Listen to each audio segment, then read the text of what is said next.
Welcome all. So let's solve one more problem of equations reducible to linear equations. So here it is. The equation is the two equations are given, and both of these equations contains two variables x and y. Can we convert it into linear equations? So as we can observe, 3x plus 4y is one of the terms which is present over here, and the other one is 2x minus 3y. So obviously we can take 1 upon, so put 1 upon 3x plus 4y is equal to m, or a, b. You can use other variables also. I'm using m, and then 1 upon 2x minus 3y, that we will write n. Some of you might have the doubt कि sir सीधा 2x minus 3y को ही m क्यों नहीं रखा या n क्यों नहीं लिखा, लेकिन in that case do you know कि ये 1/5n हो जाता और फिर ये लीनियर नहीं बनता पूरा का पूरा equation. So that's why we are making this arrangement. So now can you tell me ये पहला इक्वेशन कैसा दिखेगा आप m और n में? So the first equation is half m plus 1/5n is equal to 1/4. Let me call this equation 1, and the second equation is 5m minus 2n is equal to minus 3/2. That is second one. अब एक चीज आपको बता दूं कि ये first equation ये linear है, ये दूसरा भी लीनियर है, तो अब इसको हम सॉल्व कर सकते हैं. इसको सॉल्व करने से पहले हम सिंप्लीफाई भी कर सकते हैं. कैसे इस इक्वेशन को सिंप्लीफाई किया जा सकता है? अगर हम 20 से मल्टीप्लाई कर दे पूरा इक्वेशन, और इस इक्वेशन को सिंप्लीफाई किया जा सकता है अगर हम 2 से मल्टीप्लाई कर दे पूरा इक्वेशन, और उसके बाद भी अगर हम सॉल्व करेंगे तो सेम ही आंसर आएगा. But I will simply solve it in the form जैसा गिवन है वैसा ही हम लोग अगले स्टेप्स में लिख देते हैं. So let me right it again. So half m plus 1/5n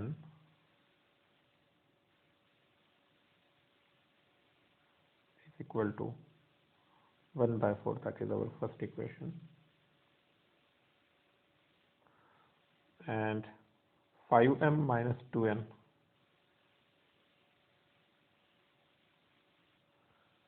is equal to minus 3/2. That is second one. So if I decide to eliminate n, let's say, okay, so we want 2n here, so we should multiply by 10. So 10 into equation 1, I am using the elimination method now. 10 into equation 1 gives us 5m plus, कैसे करना है आपको मैं बता देता हूँ. अच्छा, पहला तो ये क्वेश्चन होगा ना आपके पास कि 10 से ही क्यों मल्टीप्लाई किया. तो देखो यहाँ पर हमारे पास ट्वाइस n है, तो पहले इक्वेशन में किससे मल्टीप्लाई करने पर n का मल्टीपल 2 बन जाएगा. 1/5 को किससे मल्टीप्लाई करेंगे तो यहाँ पर 2 बनेगा, ऑब्वियसली 10, क्योंकि 10 डिवाइडेड बाय 5 इज 2, इसलिए मैंने 10 से मल्टीप्लाई किया. अगर आपको ये डिफिकल्ट लगता है तो आपके पास क्रेमर्स रूल है, राइट, या फिर आप पहले इसको सिंप्लीफाई कर सकते हो मैंने जैसे बताया. What ever is simpler for you, you can do it. मैं यहाँ पर करता हूँ अभी. सो 10 into half m plus 10 into 1/5n is equal to 10 into 1/4.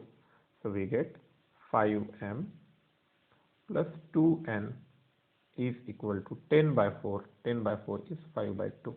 Let me call this equation 3. Right?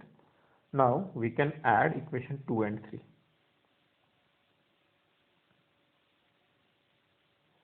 So 5m minus 2n is equal to minus 3/2 हुआ. 5m plus 2n is equal to 5/2 हुआ.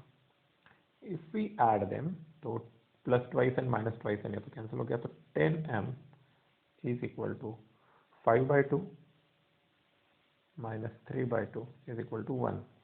So 10m is equal to 1. So m is equal to 1/10 बन गया. correct? M is equal to 1/10.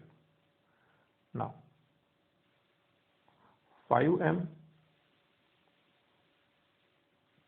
plus minus 2n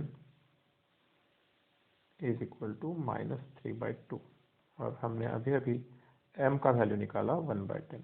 M is equal to 1/10.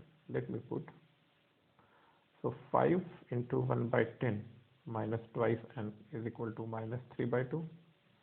Half minus 2n is equal to -3/2. So half -3/2 left में आ गया तो +3/2 हो जाएगा, is equal to -2n इधर गया तो +2n हो जाएगा. So 2n is equal to 4/2, which is 2. So n is equal to 1. Okay, so ये दोनों चीज़ें हमें मिली. n is equal to 1 आ गया. लेकिन क्या m और n हमारे आंसर है? m is equal to 1/10 and n is equal to 1. तो ये हमारा आंसर नहीं हुआ क्योंकि हमारा ओरिजिनल इक्वेशन x और y में था. So what's that? हमने 1/3x + 4y को m लिखा था. 1/3x + 4y इसकी वैल्यू थी m, यानी कि 1/10. और 1/2x - 3y, 1/2x - 3y इसको हमने लिखा था n, इसकी वैल्यू हो गई 1.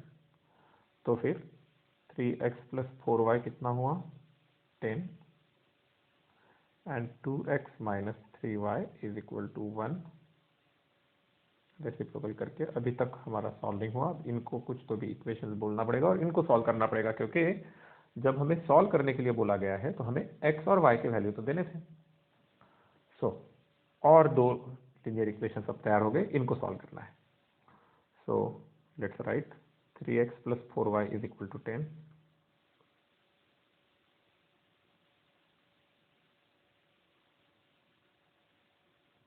And second 2x - 3y is equal to 1.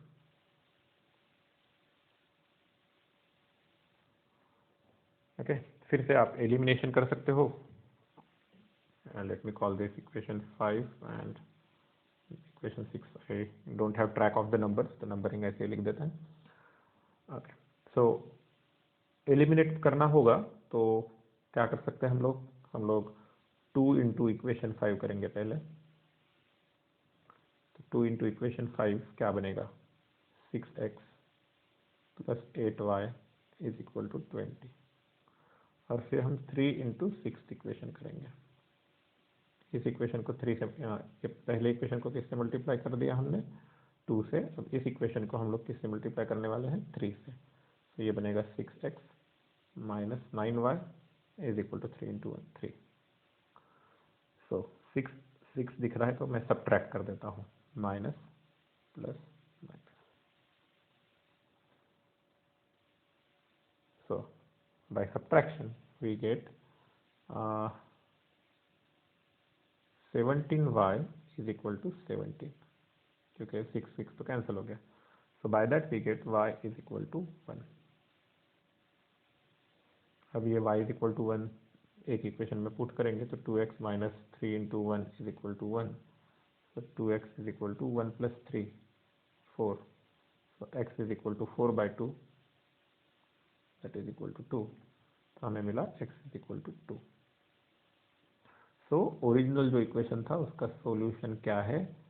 x is equal to 2, y is equal to 1. Okay, अब ये सब सॉल्व करते वक्त कंफ्यूज मत हो जाना.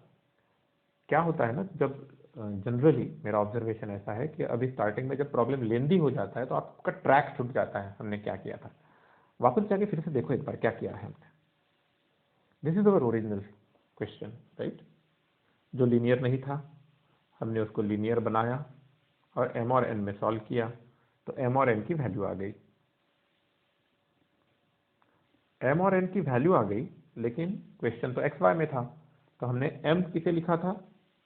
वो जो क्वांटिटी है उसको m में लिख दिया और n की क्वांटिटी जो ली थी उसको लिख दिया और उससे और इक्वेशन बनाए. अब क्या हुआ कि फिर से हमें लीनियर इक्वेशन इन 2 वेरिएबल्स मिले x और y में। अब उसे सॉल्व करने से तो x और y की वैल्यू ही निकलनी थी। तो केयरफुल ट्रैक रखना है हम क्या कर रहे हैं, कैसे कैसे सॉल्व करते जा रहे हैं, तो you will be able to understand the problems properly. So now I hope you understood it, you understood the solution. Now this is the homework for you. There are 2 problems which are linear equations in 2 variables. मैं चाहता हूँ कि आप इसको solve करें और मुझे इसका सॉल्यूशन आप इस वीडियो के कमेंट में दें या फिर मुझे व्हाट्सएप करें। Thank you.